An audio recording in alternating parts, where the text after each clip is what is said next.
E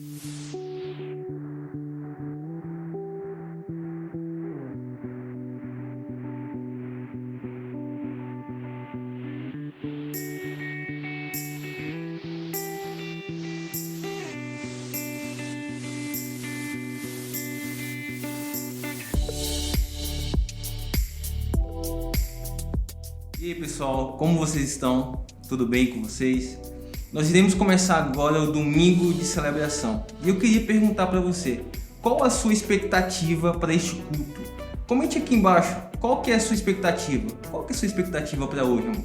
Bom, minha expectativa é que Deus fale ao coração das pessoas que estão procurando por uma resposta, seja ela qual for. A minha expectativa é essa, que Deus fale ao coração das pessoas que estão procurando respostas. Amém? Amém. E a sua?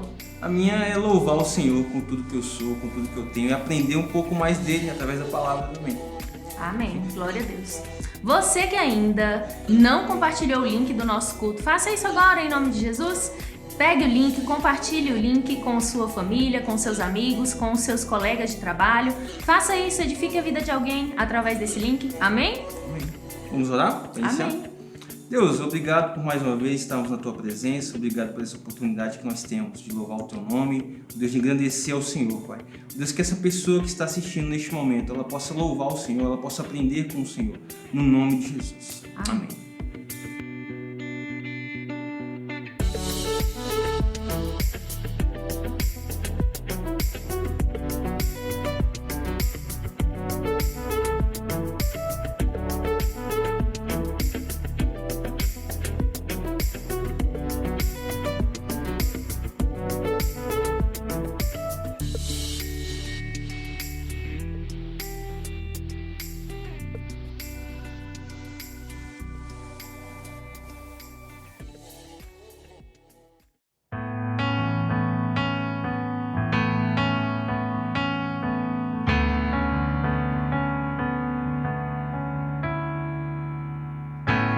És bom pra mim, nada que eu faça vai mudar.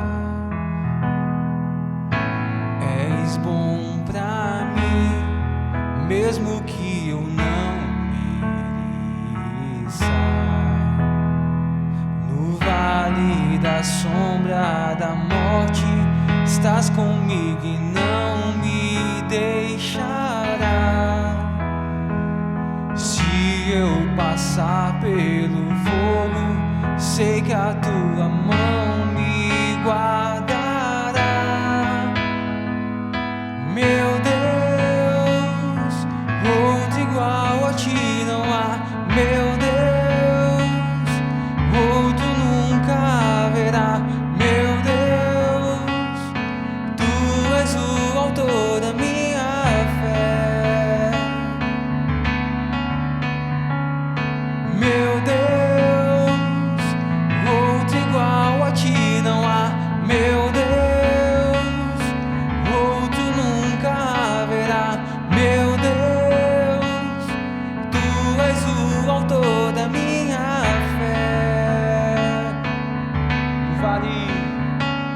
No vale da sombra da morte, estás comigo e não me deixará.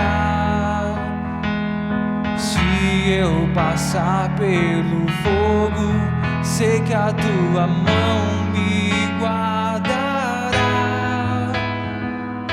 Meu Deus, outro igual a ti não há. Meu Deus, outro nunca haverá. Meu Deus, tu és o autor da minha fé. Meu Deus, outro igual a ti não há. Meu Deus, outro nunca haverá. Meu Deus, tu és o autor da minha fé.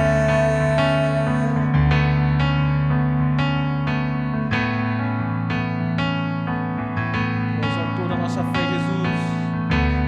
Obrigado, Pai, porque o Senhor nunca falha, Deus nunca vai falhar. Glória a Deus.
Você me libertou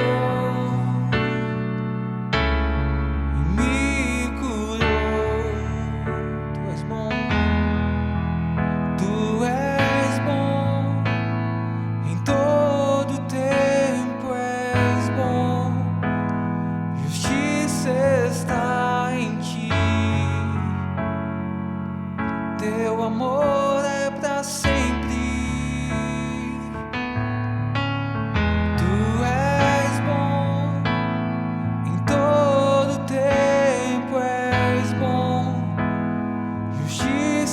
Está em ti, teu amor é pra sempre.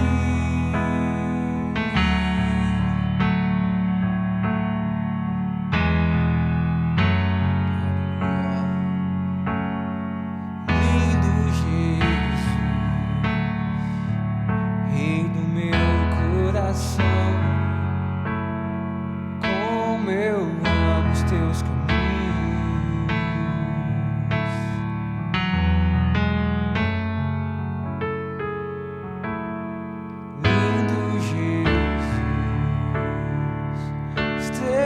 Da manhã eu cantarei a ti.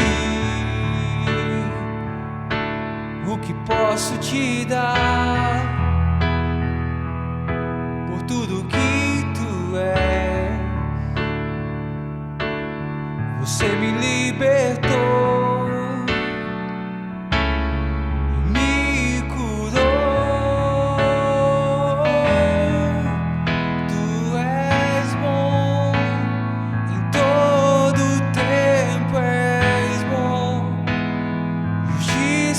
Está em ti, teu amor é pra sempre. Tu és bom, em todo tempo és bom. Justiça está em ti, teu amor é pra sempre.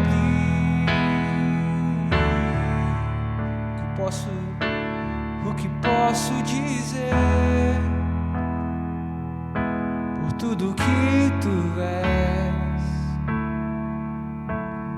Você me libertou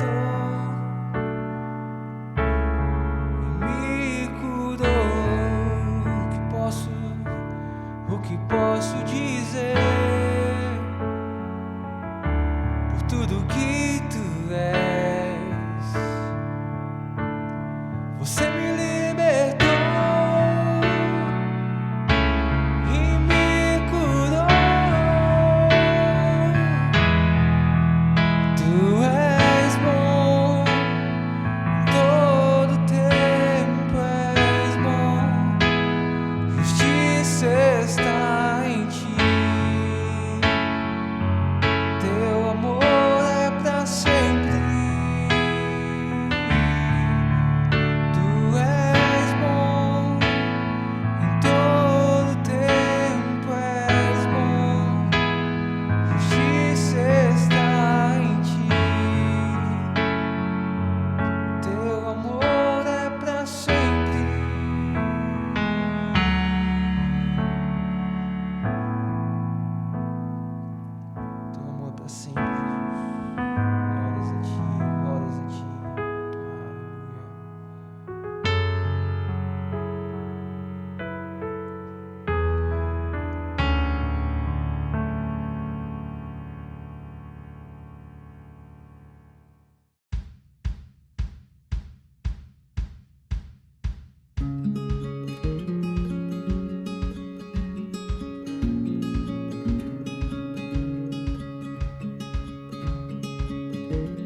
Graça e paz, queridos! Tudo bem com você?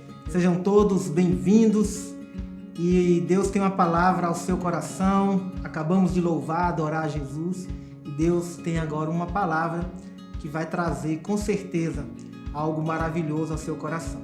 Eu convido a você a abrir o Evangelho escrito pelo Dr.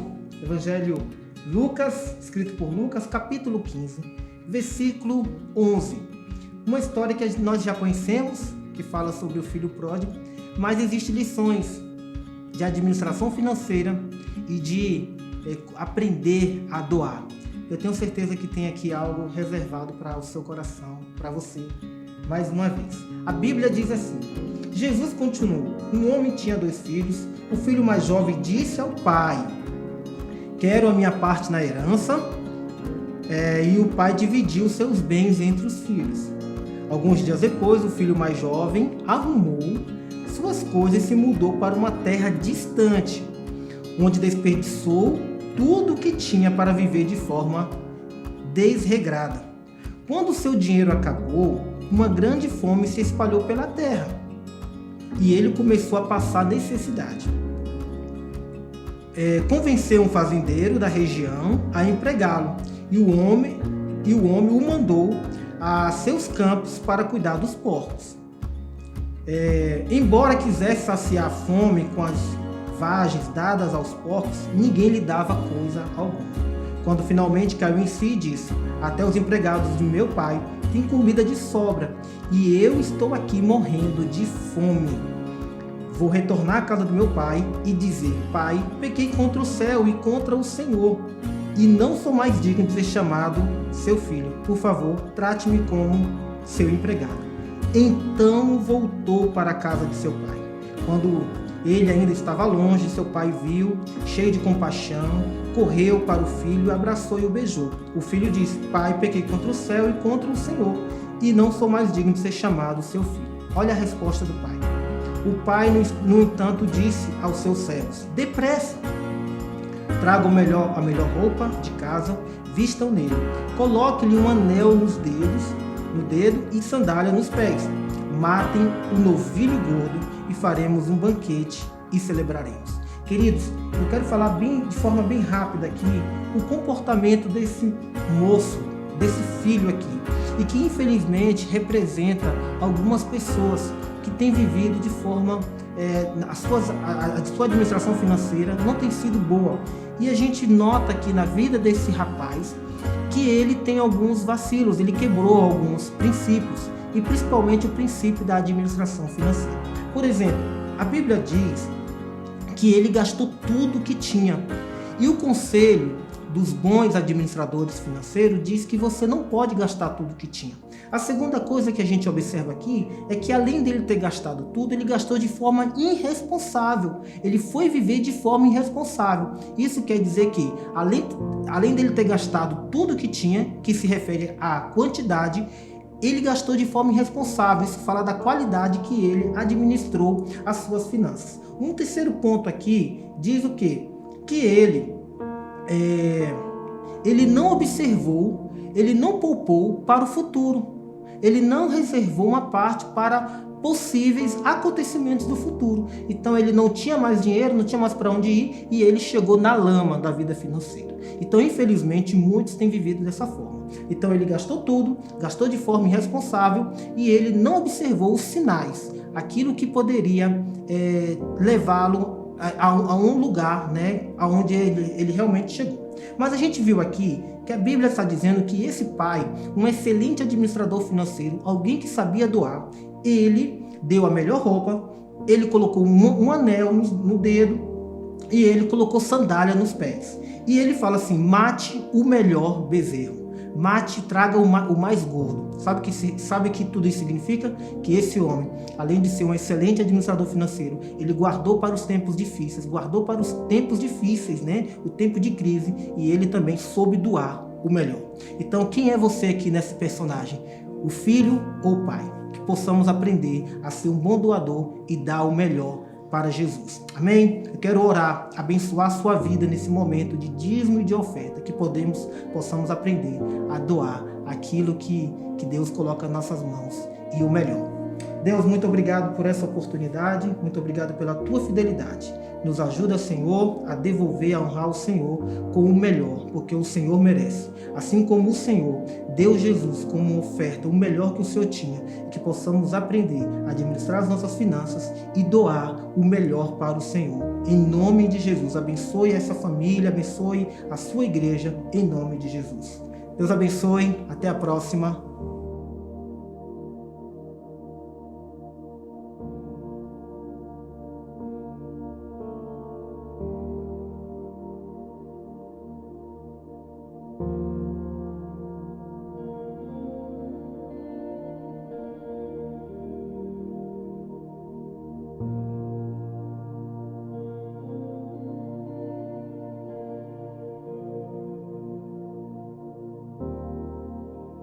Graça e paz, povo de Deus, graça e paz, igreja do nosso Senhor Jesus Cristo.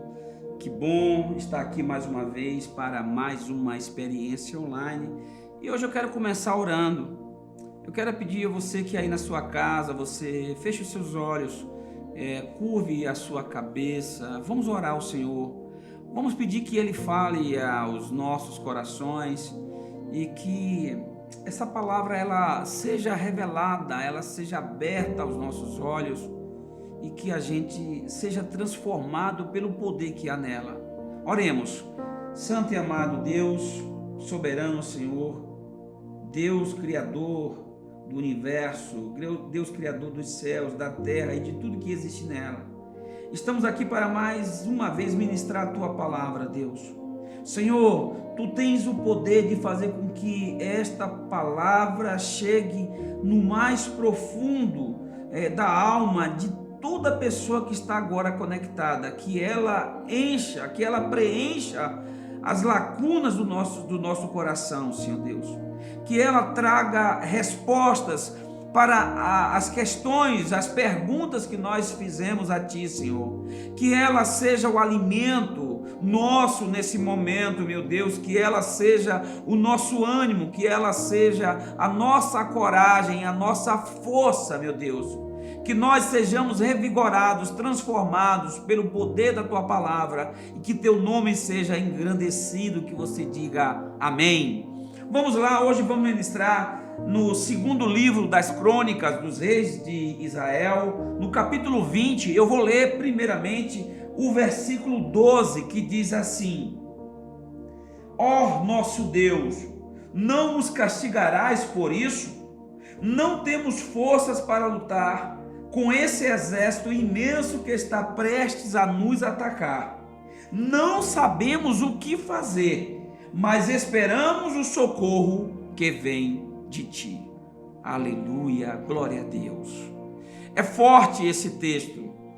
É forte este versículo, é uma situação vivida pelo rei Josafá. Ele foi ameaçado, havia ali uma coalizão, exércitos se juntaram contra a vida dele e do seu povo. A notícia chega e ali no auge do seu medo, do seu desespero, ele parte para a oração, e no meio da sua oração ele expressa isso aqui, ele rasga o coração e ele fala: Senhor, eu não sei o que fazer, mas espero, ou seja, nós não sabemos, aliás, o que fazer, mas esperamos o socorro que vem de Ti. E eu creio que eu estou falando esta noite para uma pessoa que está vivendo um problema, talvez igual de Josafá, talvez pior do que o problema de Josafá. Sabe aquela situação quando a vida ela lhe coloca diante de um problema, tamanho problema, e que você não sabe o que fazer?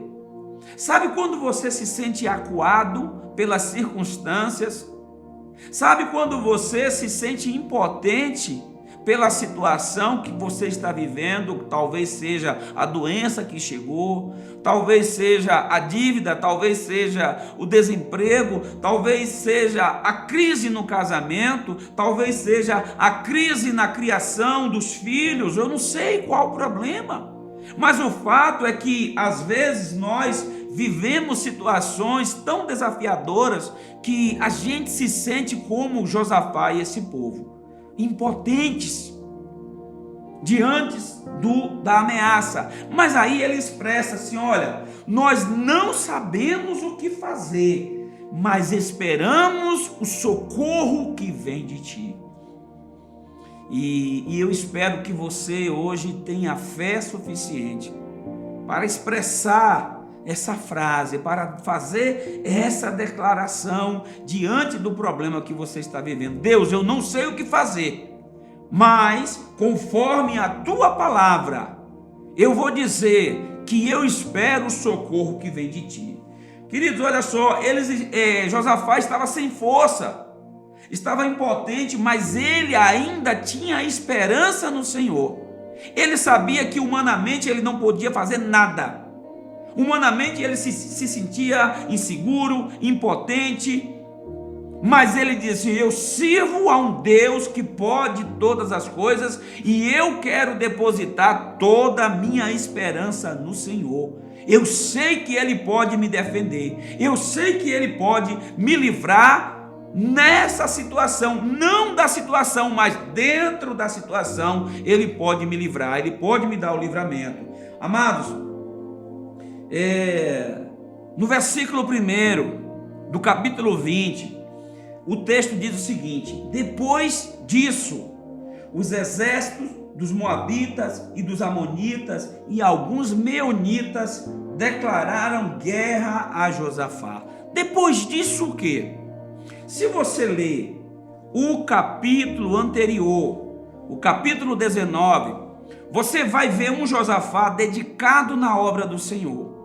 Você vai ver um Josafá preocupado em fazer o que é certo. Você vai ver um Josafá organizando o reino de Israel, dando tarefa às pessoas, julgando as causas das pessoas, totalmente comprometido com a justiça, com a seriedade no tratamento do povo.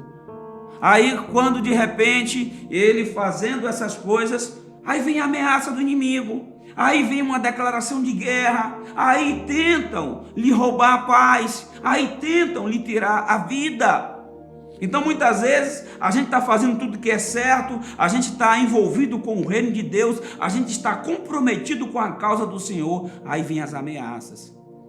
E isso é fato, a gente sabe que o inferno não para, que as retaliações do inimigo, elas muitas vezes são constantes.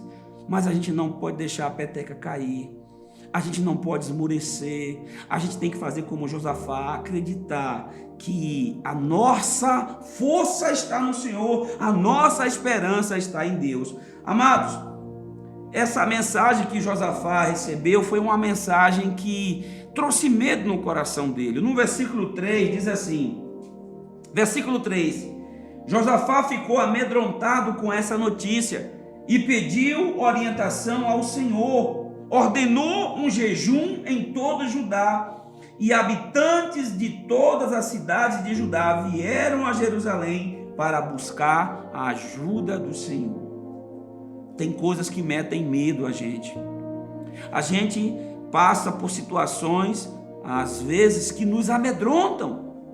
O medo faz parte da natureza humana, não há quem não tenha medo. Em algum momento da vida, e foi o que Josafá estava vivendo naquele período, ele se sentiu amedrontado. Ele foi confrontado por uma notícia, por uma ameaça de guerra. Querido, deixa eu falar uma coisa para você.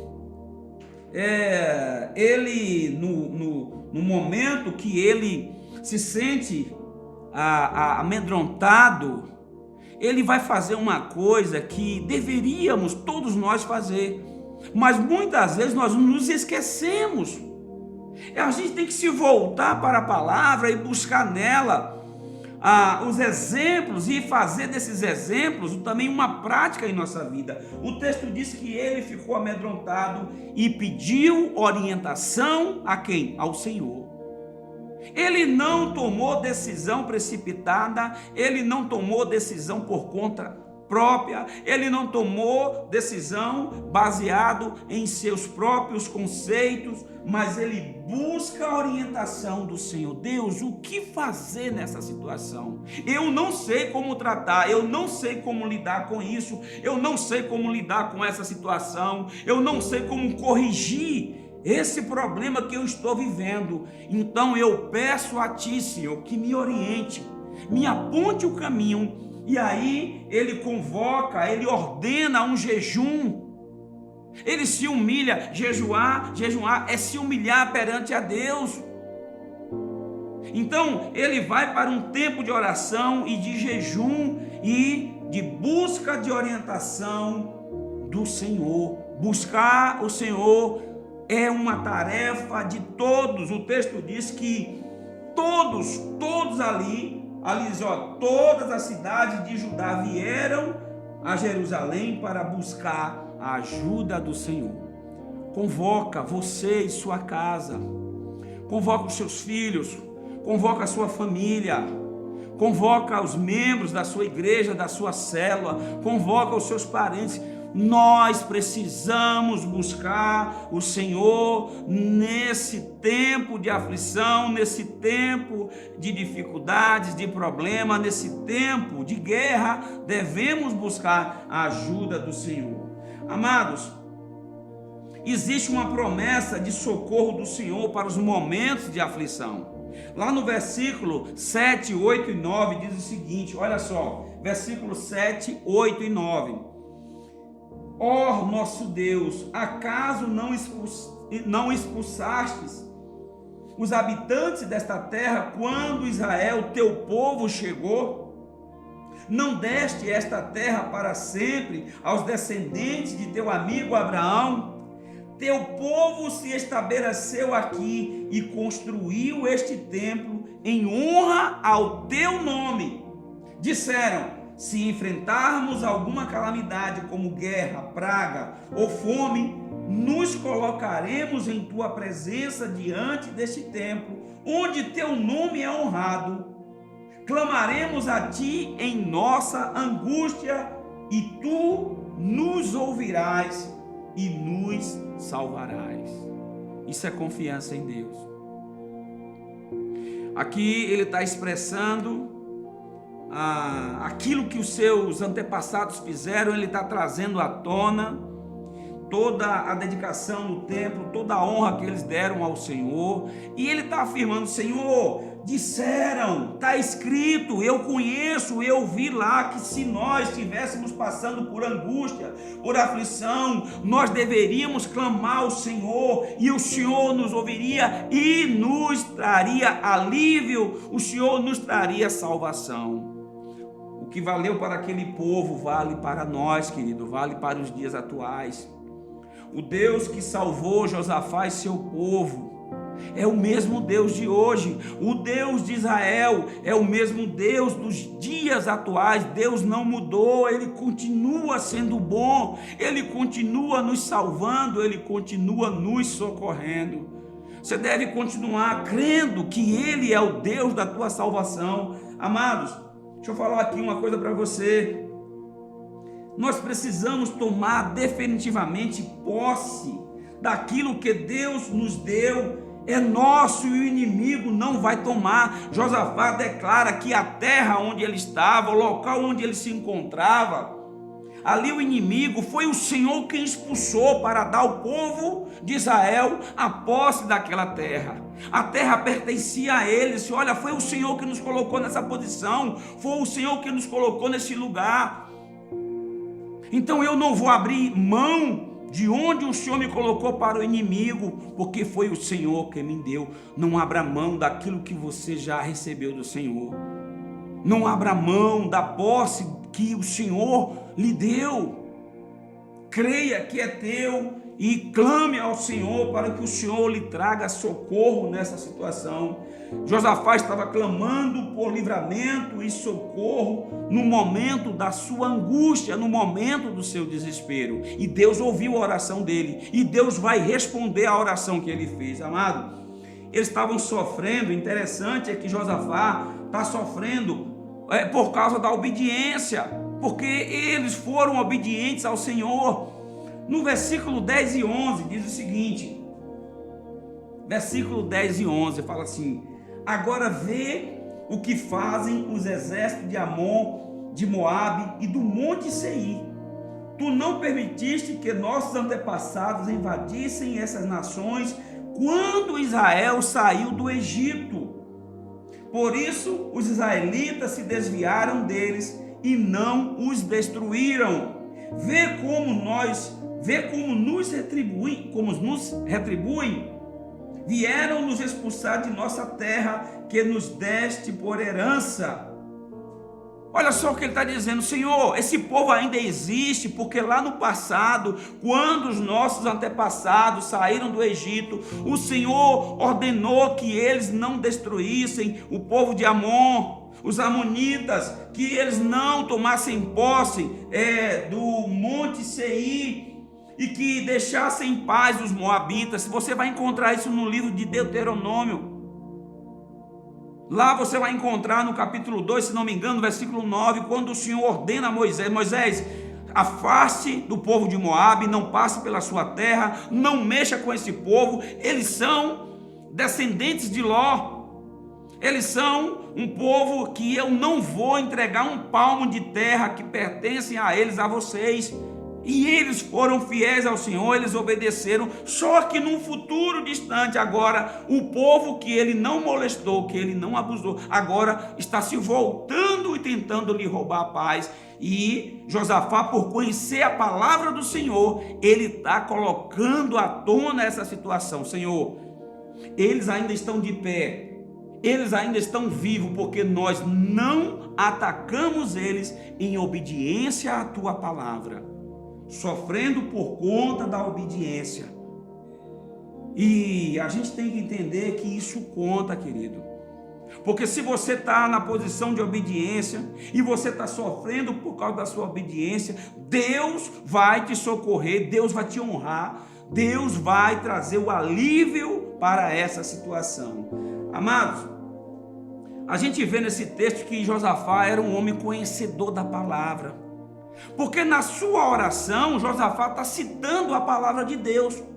Josafá está citando os fatos que foram registrados na lei do Senhor, na Bíblia, e agora ele está usando isso na sua oração. E isso aí nos mostra a importância de conhecer a palavra de Deus. Aí tem pessoas que não sabem nem orar, querido, não sabem nem buscar defesa, não sabem nem argumentar, não sabem nem colocar diante de Deus, porque ela não conhece, de fato, ela não conhece a Bíblia. Ela não conhece os textos que ela pode usar a teu favor na busca pelo Senhor, apresentar sua causa com base bíblica. Então, seja um leitor assíduo, um leitor dedicado da palavra, tenha conhecimento, porque uma hora ou outra você vai precisar, a palavra vai te ajudar a orar, a colocar diante de Deus a situação que você está vivendo. Amados, a palavra de Deus lá em Oséias capítulo 6, versículo 4 diz o seguinte: o meu povo perece por falta de conhecimento. Tem muita gente sofrendo, passando por situações muito difíceis, sendo oprimido porque não conhece, não sabe se defender, não sabe argumentar. Então, Josafá, quando ele faz esses argumentos, ele transfere para Deus, ele coloca nas mãos do Senhor, ele entrega a causa para Deus, conforme nós lemos no versículo 12. Eu vou ler só a parte final, quando ele expressa o seguinte: não sabemos o que fazer, mas esperamos o socorro que vem de ti. Ou seja, ele está dizendo: Deus, eu não sei o que fazer com essa afronta, eu não sei o que fazer com esse problema, mas eu entrego em tuas mãos, eu espero o socorro que vem de ti. Transfira os seus problemas para Deus, coloque nas mãos do Senhor e espere nele, somente nele. Amados, o interessante é que quando você faz isso, Deus ele responde. Quando Deus encontra um coração quebrantado, quando Deus encontra um coração obediente, quando Deus encontra um coração pautado na sua palavra, aí Deus ele traz resposta para a oração feita por essa pessoa, por esse coração, conforme está escrito no versículo 15 do mesmo capítulo 20 do segundo livro das Crônicas. Diz o seguinte, versículo 15. A gente encontra lá um homem sendo usado por Deus, e esse homem ali, usado por Deus, ele fala o seguinte, ele disse: escutem-me todos vocês, povo de Judá e de Jerusalém, escute, rei Josafá, assim diz o Senhor, não tenham medo, não fiquem desanimados por causa desse exército imenso, pois a batalha não é sua, mas de Deus. Duas coisas eu quero destacar aqui, que a gente tem que fazer quando enfrenta um problema grande como esse que Josafá estava enfrentando. Primeiro, não ter medo. Eu sei que o medo vem, eu sei que a gente se sente amedrontado, mas temos que dar uma ordem. Nós temos que tomar uma atitude corajosa e expulsar o medo, lançar fora todo medo. Eu hoje rejeito o medo dessa situação. E segundo, não ficar desanimado por causa desse exército imenso. Não é que o problema não era grande, não. O problema existia e era grande, era imenso, como a palavra está dizendo. Agora, assim, olha, não desanimem por causa desse exército que é imenso, não desanimem por causa desse problema que afronta vocês, e é um grande problema, maior é o Deus que você serve. Ele fala assim, olha, a batalha não é sua, mas é de Deus. Qual é a situação que você está vivendo hoje que está lhe amedrontando? Qual é a situação que você está vivendo hoje que está lhe causando pânico, que está lhe causando desânimo? Não fique desanimado, não tenha medo. O Senhor manda dizer hoje, a batalha não é sua, mas a batalha é de Deus. Tome posse dessa palavra. A luta não é nossa. No versículo 17, querido, olha só, isso vai ficar confirmado aqui, isso vai ser confirmado, versículo 17, ainda o homem falando ali, o homem de Deus ali, escolhido por Deus, ele fala o seguinte: quando os encontrarem quem? Os exércitos, o problema, quando o problema chegar, porém não terão de lutar, tomem suas posições, depois fiquem parados e vejam o livramento do Senhor. Ele está com vocês, povo de Judá e de Jerusalém. Não tenham medo. Aí o Senhor vai enfatizar: não tenham medo e não desanimem. Saiam para enfrentá-los amanhã, pois o Senhor está com vocês. Encare essa situação de frente. Olha, vá lá, saia para encará-los amanhã, saia para enfrentá-los amanhã, mas chegando lá, permaneçam na posição de vocês, porque essa luta é minha, sou eu que vou defender vocês. Não tenham medo e não desanimem, está escrito pela segunda vez no versículo 17, o Senhor está enfatizando, o Senhor está dizendo com aquele povo e está dizendo com vocês: não tenham medo, não desanimem, pois a luta não é sua, a batalha é do Senhor. Eu paro por aqui e eu encerro dizendo que tudo que Deus quer ver de nós é uma atitude de humilhação. É nós nos humilharmos perante a Ele. Inclusive isso está no versículo 18, quando diz assim: então o rei Josafá se prostrou com o rosto no chão, e todo o povo de Jerusalém, de Jerusalém fez o mesmo em adoração ao Senhor. Se prostre diante dele hoje, adore ele hoje, se humilhe na presença gloriosa do Senhor. Ele vai te dar vitória nessa situação, nesse problema que você está enfrentando. Eu quero orar pela sua vida. Santo e amado Senhor Deus, a tua palavra foi ministrada, Senhor. E eu sei que ela penetrou no mais profundo dos corações aqui presentes nesse canal, no mais profundo da alma dessas pessoas. A tua palavra confrontou, a tua palavra também animou, trouxe coragem, trouxe vida, trouxe visão, uma nova visão da situação que essa pessoa está vivendo. E por fim o Senhor falou, o Senhor bradou dos corações presentes, e o Senhor trará a vitória nessa luta que este homem está enfrentando, que esta mulher, que esta família, que a pessoa que está conectada está enfrentando. O Senhor hoje lhe dá a vitória, para que o teu nome seja engrandecido e para que essa pessoa saiba que só o Senhor é Deus. Deus lhe abençoe e que você tome posse dessa palavra e seja vitorioso nessa situação, em nome de Jesus. Graça e paz e até o nosso próximo culto online, em nome de Jesus.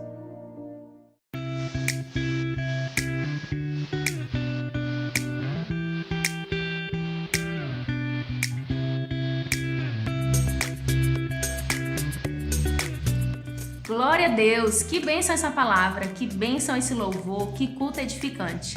Eu espero que tenha trago uma palavra de renovo, uma palavra de restauração para a sua vida.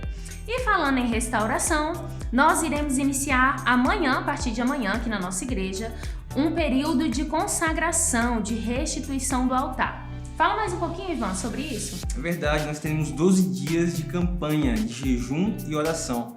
Será todos os dias, a partir da segunda-feira, das 6 às 7 da manhã. Nós teremos um tempo muito bom de busca ao Senhor. Quero convidar você, que está aí na sua casa, para participar com a gente. Amém? Vamos participar. Amém. Vamos tirar esse tempo para nos consagrar, para edificar a vida através da palavra de Deus. Bom, então por hoje é só, galera. Espero que realmente a palavra tenha trago algo novo para a sua vida. Amém. Até mais. Até quarta online. Tchau, tchau.